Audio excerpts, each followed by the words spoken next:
शीला देवी को शेरो शायरी का बुखार चढ़ गया था। अब वो सीधे मुंह किसी को जवाब ही नहीं देती थी।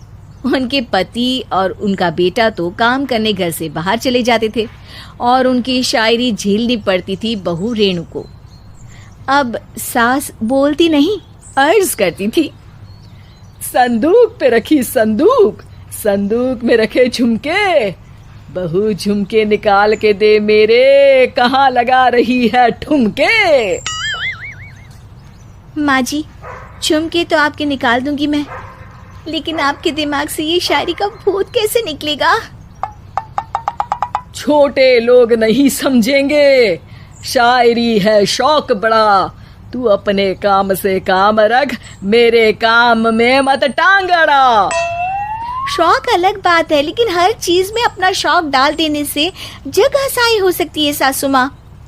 अरे मैं हूँ एक नंबर कलाकार, कोई ऐसी वैसी बला नहीं, तुम घर के कामों में उलझी, समझोगी मेरी कला नहीं।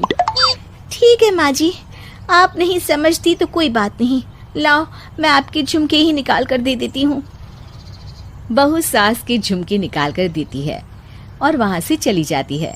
शाम को बहू अपने पति से शिकायत करती है, सुनिए जी, आप माँ को कुछ समझाते क्यों नहीं? अरे क्या समझाना है माँ को? अरे अपनी शायरी थोड़ी कम करे ना। अरे तुमको उनकी शायरी से क्या दिक्कत है? अरे मुझे नहीं, पर पड़ोस में सब लोग हंसते हैं, कहते हैं बुढ़ापे में लोग सठिया जाते हैं, लेकिन शीला जी तो शायर हो गई हैं। अरे लोगों का काम है कहना, लोगों की बातों का क्या टेंशन लेना। अरे वाह, मैंने भी शेर कह दिया, वाह वाह वाह वाह। देख लो, तुमसे किसी ने कहा नहीं और तुम्हारे सामने कोई माँ की बुराई नहीं करता तो तुमको फर्क नहीं पड़ रहा। अरे तुम खामखा की बात का बतंगड़ बना रही हो। चलो चाय बना कर ले आओ मेरे लिए, साथ पियेंगे, कोई ढंग की बातें करेंगे। रेणु चाय बनाने लगती है। पहले वो अपने पति को चाय देती है, फिर सास को और आखिर में अपने ससुर को। लेकिन वो देखती है कि ससुर जी कुछ परेशान से हैं। क्या हुआ ससुर जी, कोई बात हो गई है क्या? अरे तेरी सास बात बात पे शायरी करती है। कल मैंने पूछा कि खाना खाया तो तेरी सास ने क्या जवाब दिया पता है? अरे गलती की और आरोपी ने कोड़े खा लिए फटाफट, खाना तो नहीं पर पकोड़े खा लिए झटाझट। अब बता क्या जवाब दूं इस बात का? वो तो सभी से शायरी में ही बात कर रही हैं, मुझे भी समझ में नहीं आता कि क्या करूं मैं। बेटा उसको उसी की भाषा में जवाब देना पड़ेगा। मैं तो आम बातचीत में भी उसके सामने कुछ नहीं बोल पाता, शायरी में क्या बोलूंगा भला। ससुर ने जैसे ही कहा कि उसको उसी की भाषा में जवाब देना पड़ेगा, बहू को ये बात जच गई। अगले ही दिन वो शायरी की कुछ किताबें लेकर आई और शायरी की प्रैक्टिस करने लगी ताकि सास को उन्हीं की भाषा में जवाब दे सके। उसने दिन रात एक कर दिए।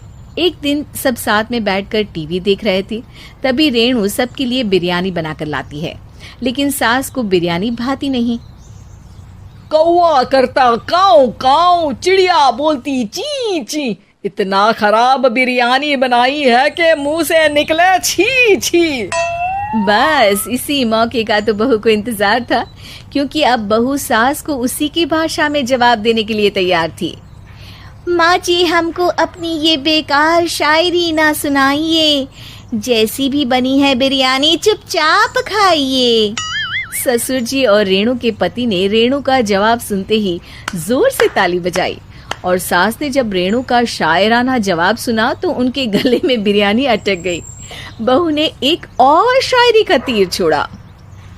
शायरी में बहू के सामने सास हो जाएगी ढेर, क्योंकि सास मारेंगी एक शेर तो बहू मारेगी 1.25 शेर। सास को छोड़ के सब वाह वाह करने लगते हैं। आज पहली बार सास को नहले पे दहला मिला था और रेणु ने सास का मुंह चुप करा दिया था। अगले दिन रेणु का पति उससे कहता है, अरे वाह, तुमने तो माँ की बोलती ही बंद कर दी, मजा आ गया। अब मेरे लिए कुछ बना दो, खाकर मैं काम पर चला जाऊं। शायरी ही है मेरा जीवन, वही करूँगी जी भर के। नौकरानी रख लो कोई, काम नहीं करूँगी मैं घर के। अरे तुम क्या माँ जैसी हरकतें करने लगी, सीधे सीधे बात करो ना। हो गई कल शायरी, रोज थोड़ी ना करोगी। शीशी भरी गुलाब की पत्थर पे फोड़ दो, जो मुझे शायरी से रोके उसके कान मरोड़ दो। पति घबराकर वहां से चला जाता है और बाहर उसके पिताजी के पास जाकर बैठ जाता है। दोनों अपनी बीवियों की शायरी से परेशान है। ससुर को पछतावा होता है कि क्यों उसने बहू को सास की भाषा में ही जवाब देने का आइडिया दिया। अब तो घर में दो शायर हैं। दोनों एक साथ दुखी स्वर में कहते हैं, हम दोनों की ही बीवियां जब से शायर हो गई है, क्या बताएं, जिंदगी एक फटा हुआ टायर हो गई है।